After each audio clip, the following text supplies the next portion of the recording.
All right, we are privileged today to have an exciting speaker, somebody who comes from our midst and who is an expert on the Enneagram and has walked the labyrinth many times and has some things to share with us about that. So here is Richard Long.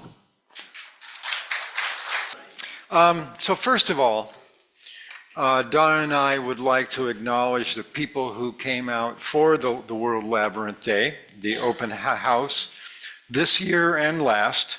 And sometimes I think it's best to experience something, and then after the experience, kind of talk about what you did. So let's go for a walk and a talk. What do you say? Yes. All right. So what is a labyrinth? That's kind of the first thing. So that's the first slide. Is what is a labyrinth? This could be a prayer time, actually. Yeah.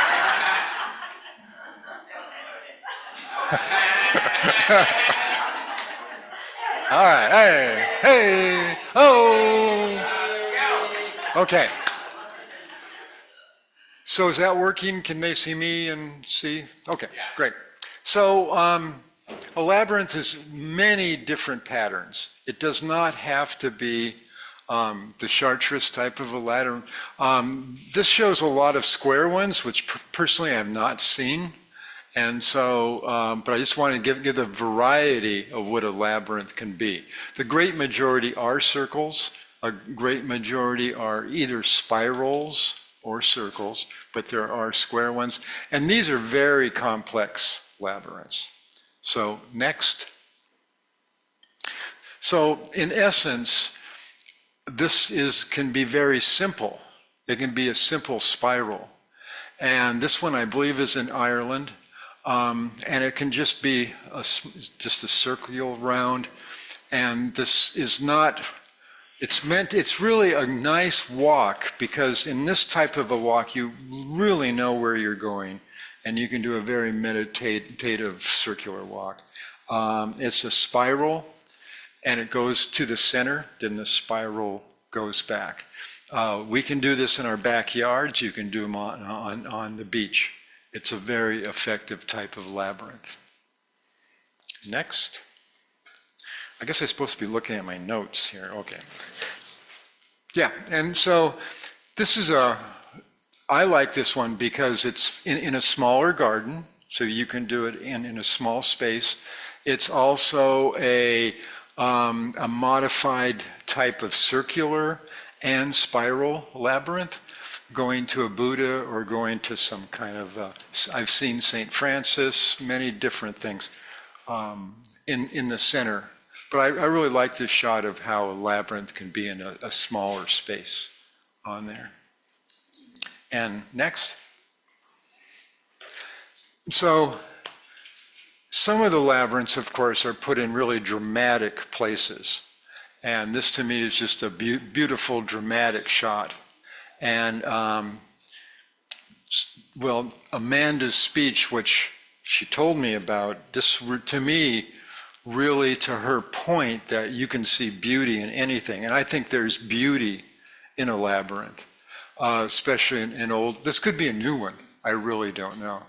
And also, of course, what I really like is that it's got a quote by one of my favorite teachers, is there, if you can't read it, there is nothing to prove, there is nothing to protect, and who I am who I am, and I am enough.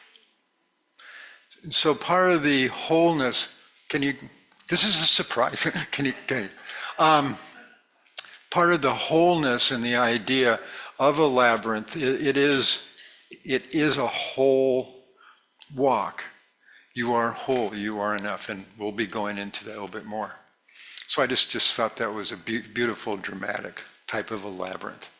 It is a Chartreuse type of Latin. We'll talk about that. Okay, next. Now, who knows where this is?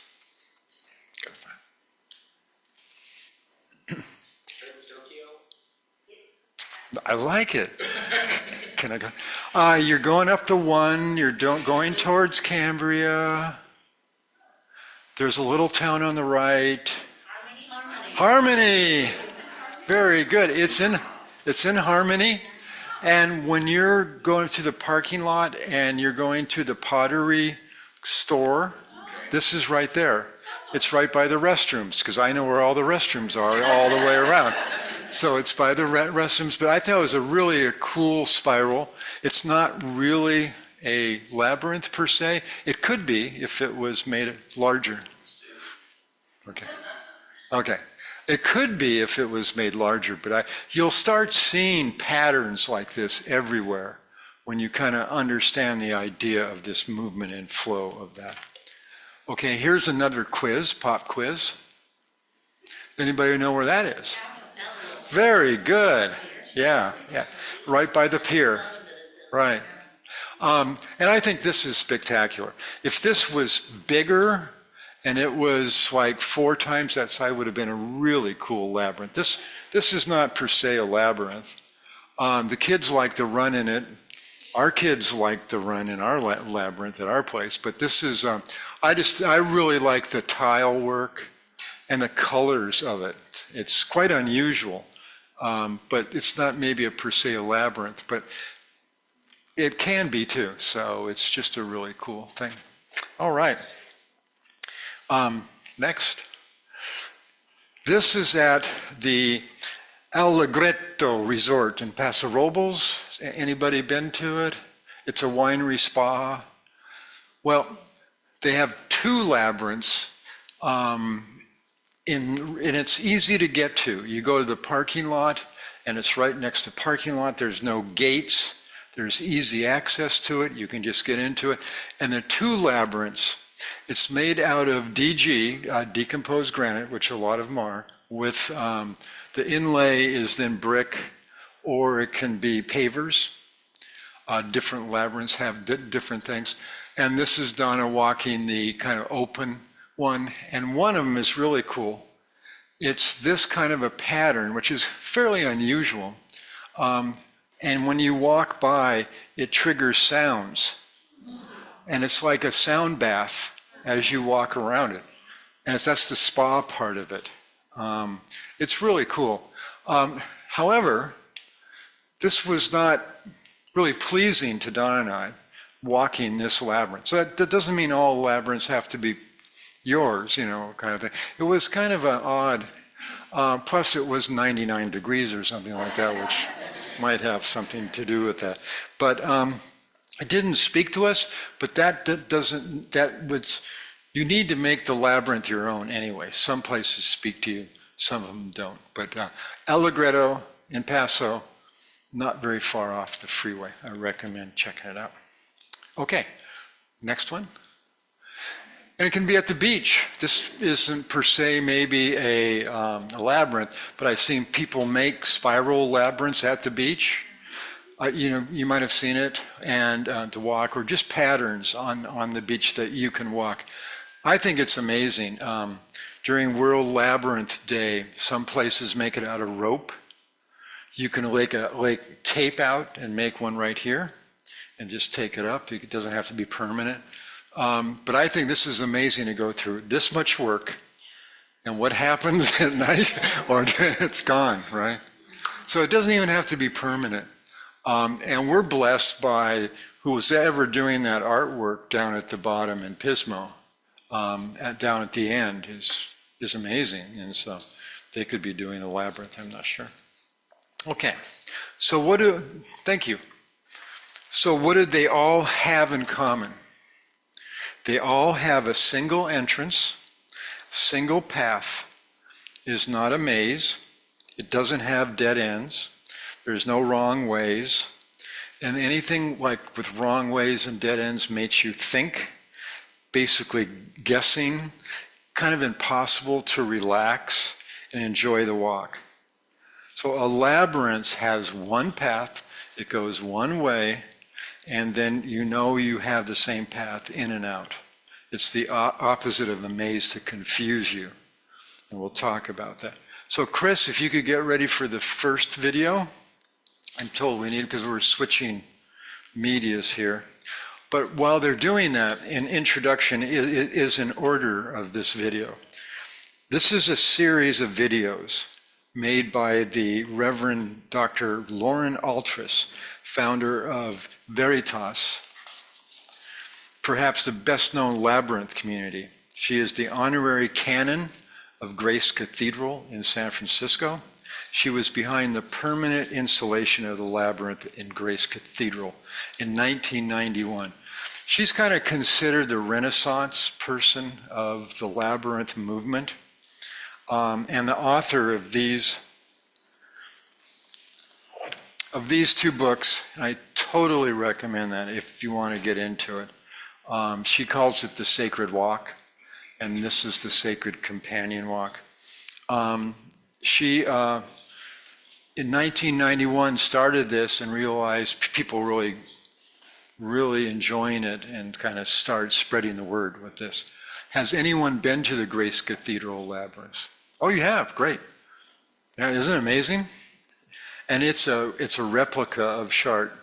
Now, I'm going to use Chartres and Chartres interchangeably. One's French, one's English, but it's really neat. This is in Chartres, France. This is her picture of that. So go ahead and hit it. Thank you. This is working. Yes. Welcome. I'm Lauren Altris, and I'm author of Walking a Sacred Path. And I'd like to take a moment to explain what a labyrinth is.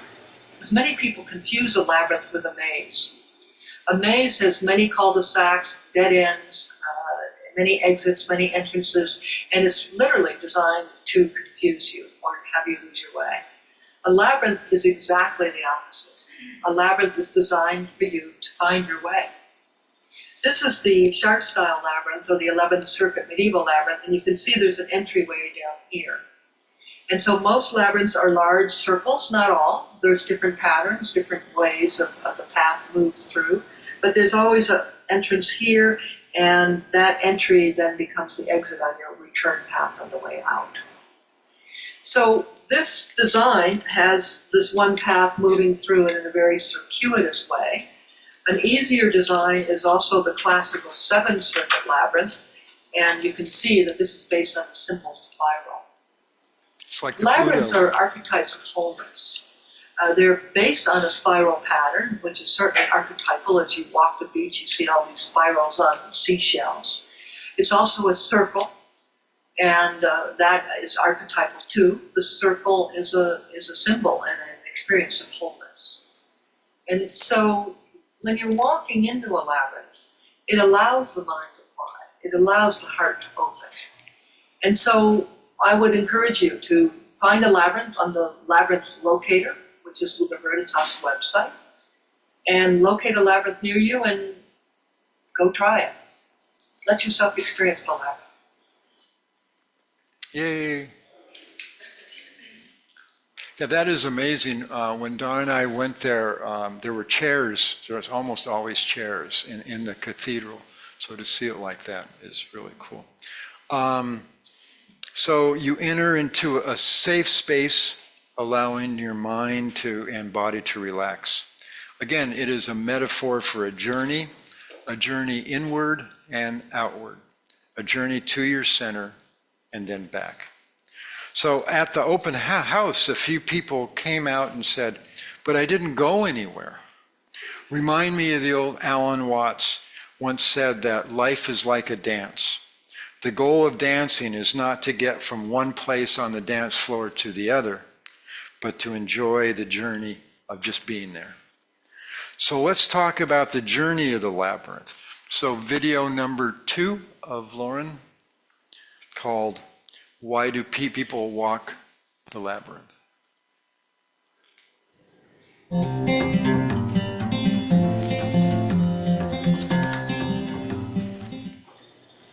There are many benefits to walking the labyrinth, and they're unique to each person. But let me mention several that I've heard over the years, and what's actually happened to me in my life. The key to walking labyrinths is finding your natural pace. And as you do that, it quiets the mind much easier. And when you have a quiet mind, then you know what to do with it. You can focus it on something that's conundrum in your life, a problem, something that's challenging. But see, that's very hard to do with a bouncy mind, glancing off everything and ricocheting around. So a quiet mind is by far one of the biggest benefits of walking. And again, when you have the quiet mind, then you can also use the Labyrinth as a path of prayer. Many people come and use the Labyrinth before they're going to surgery up at California Pacific. Which is a hospital. Many people use it as a way of preparation because it builds an inner core. That's one of the beautiful things about a Labyrinth, is that the experience is cumulative. So you can strengthen yourself. You can get clarity. You can feel a sense of groundedness and integration. And again, that's another benefit. You can feel grounded in the Labyrinth. Many people experience the Labyrinth as a body prayer. So to move in a way that allows your impulses to come through. Be thoughtful of others, but certainly the Labyrinth, if you're there and not with many people, I often see people dance the Labyrinth and be moving as a way of synchronizing everything in their lives.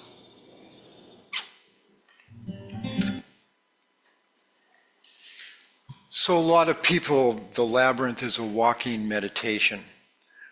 Walking a design safe path as a way to stay connected with our bodies and to the earth. To tame our feelings and thoughts, a way to go inward and while keeping the body occupied. It is important to me to make the path wide enough to walk without worrying about hitting the rocks, yet narrow enough to fit into the space. So we're going to slides now. Slide number 7.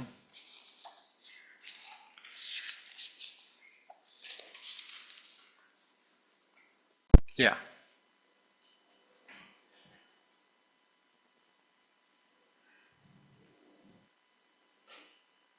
Yeah. So, this is the Labyrinth at St. Paul's Episcopal Church in Cambria. Has anybody been there by any chance? No? You have? All right. Yeah. We experienced the paths too close together and kind of uncomfortable. But if you're in Cambria, Google St. Paul's Episcopal Church and walk the Labyrinth. It's behind the church. There's a parking lot behind the church and it's down into a garden. I really recommend it. Yeah, if you can go back. It is, again, another DG with brick, but it's a very authentic Chartres design. What did you think of it when you went? I thought the grounds were beautiful. Yeah. It was really peaceful. Very, yeah. And the cows were right there next to you, yeah. Oh, it's like you're out in the middle of nowhere. It's really cool. Yeah, so I really recommend going there. Okay.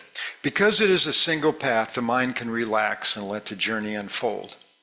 The Chartres design, the one we used, kind of teases you into thinking that you are near the center and takes you back to the outer circuits and then around to the other sides.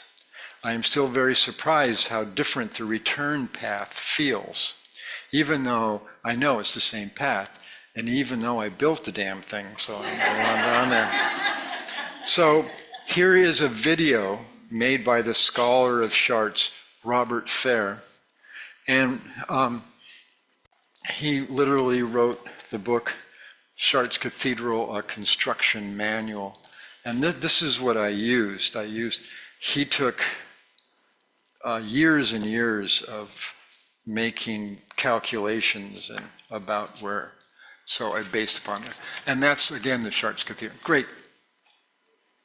So where did the idea of the labyrinth come from? It could have come from the faculty at the School of Chartres, or the clergy, or perhaps the Mason. And my best bet is that it's the Mason, because Daedalus, who was the mythical architect of the Cretan labyrinth that held the Minotaur, was embraced by the Masons of the Middle Ages. In fact, some posit that the labyrinths were actually like a signature for the Masons. And as you might know, in the Chartres Cathedral, at one time, the center held a plaque of Theseus and the Minotaur. In French, the word for maze is dédale, which comes from the word daedalus. So in fact, the path pattern that we know as the Chartres Labyrinth developed over several hundred years. Most of it was done in the drawings in manuscripts, in the margins or at the ends of chapters or on flyleaves, and usually when they're talking about Easter or the passage of time. So what the mason did at Chartres was take these patterns and add the proportions, the petals in the center and the lunations. So this drawing was from a Cistercian monastery in Pontigny from the 10th century. 10th century. And this drawing on the left is probably the very oldest one. You can see that it has the elements of the Chartres pattern, including the turns. They're not really drawn, they're kind of little squiggles there, but they're all there. And this was drawn in 862. And the labyrinth was built in 1201. So almost 350 years earlier. And during that time, various manuscripts were included the drawings of the labyrinth. That's how it looks. And as I mentioned, in the center of the labyrinth was once a plaque that portrayed Theseus and the Minotaur. It was removed during the Napoleonic Wars, along with all of the bells, to make cannonballs. So it's kind of the opposite of beating your swords into plowshares.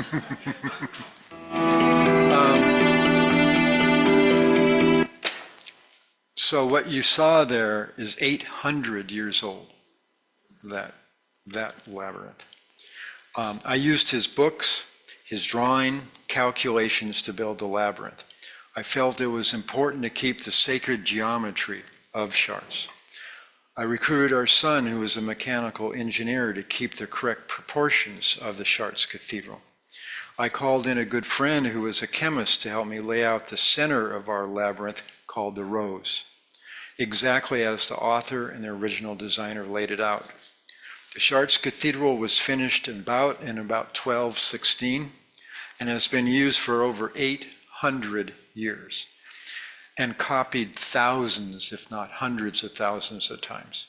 By using this ancient wisdom, one can feel the spiritual energy and inspiration of that. So here's some pictures. We're going back. We have, perfect. Some pictures of Chartres-type cathedrals Donna and I have found. This one is in Hawaii. It's on Maui. I think you're looking back. And I think the background is actually Kapalua. So this is one of the labyrinths that if you just ask enough, and you say, I heard there was a labyrinth around here, and you can be on vacation and just check it out. But this is one that they went, I think there is. I think you go off and you park somewhere and you go a little path and we go, where are they? And there it was. So it's obviously bigger stones because of the weather, and it's kind of worn out, but it was a really nice one. And it's beautiful. I would check it out if you're ever on Maui. Next. Okay, this is an interesting one. This is our family in Virginia. We just got back from there. And about a year ago, one of the things I like to do when I go to Virginia, and they're in Western Virginia, in Western Virginia, and in Western Virginia is out in kind of Appalachian, beautiful area. But I'd like to go out to eat. So to find a place out in the country. And so she found a farm to table, a little restaurant in the middle of nowhere that I thought. And there was no stoplights or anything. And so we ate and went to, there's a little gift shop kind of a thing. And there was a Labyrinth t-shirt. What's that doing here? She said, we have a Labyrinth. I go, you do? She says, yeah. It says, can we go to it? And she goes, I think so, yeah. So just go up the street there, and then when you see this big driveway that's all farmland, and you see a big metal chicken, go in there. I said, and sure enough, there was this big metal chicken, kind of yard art going up in there. And there was then this big entrance. And Joyce will recognize this is a big, huge fence to keep out who knows what, cattle, pigs. It's a big fence around it. And it's kind of crude because the weather there is not like here. It's a lot more extreme, bigger stones. But there it was, a Chartres-style cathedral, literally in the middle of beautiful Western Virginia. Really was cool. And so, next. Now this is the one that inspired me. This is the Labyrinth at Unity of Tustin.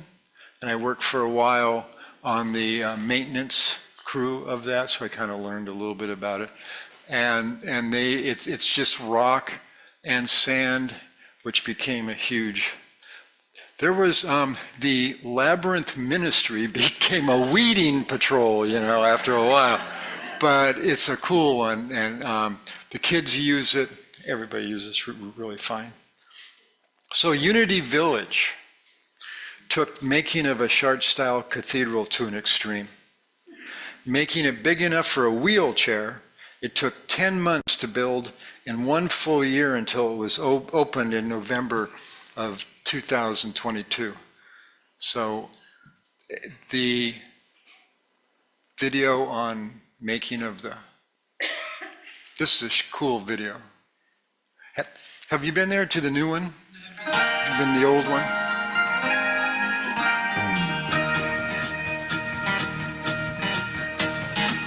The single guy laid every stone.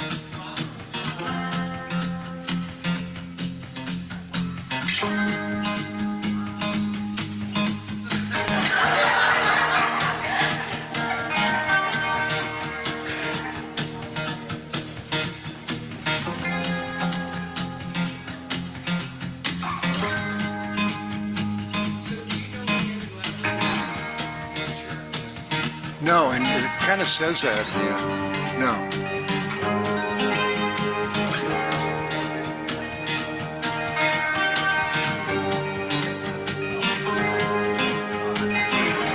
Oh, yeah.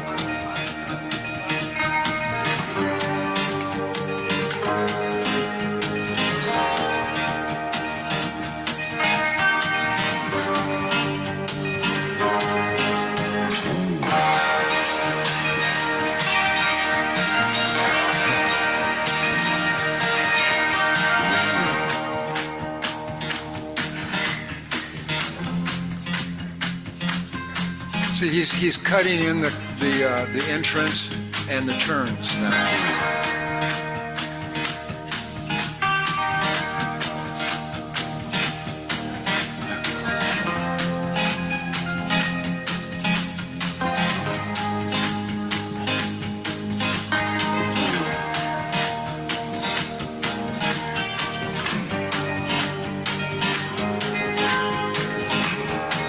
Again, the last 10% takes a lot of work, the last bit or something. Especially in the snow.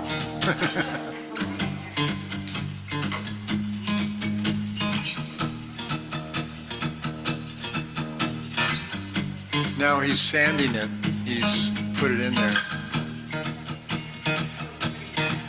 Yeah, you'll see.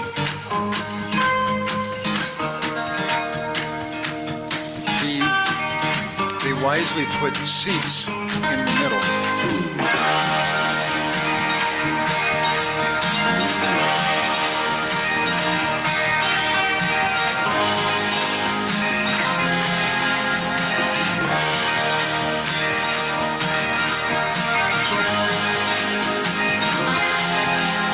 The largest paver labyrinth in America.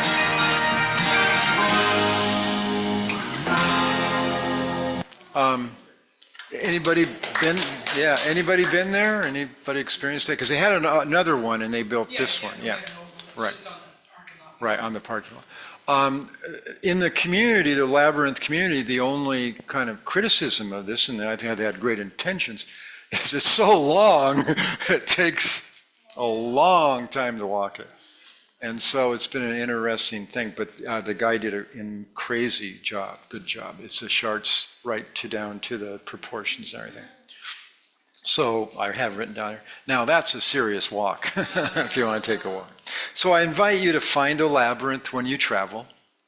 Some of them are in the most amazing places. Make one in your backyard. It doesn't have to be that big.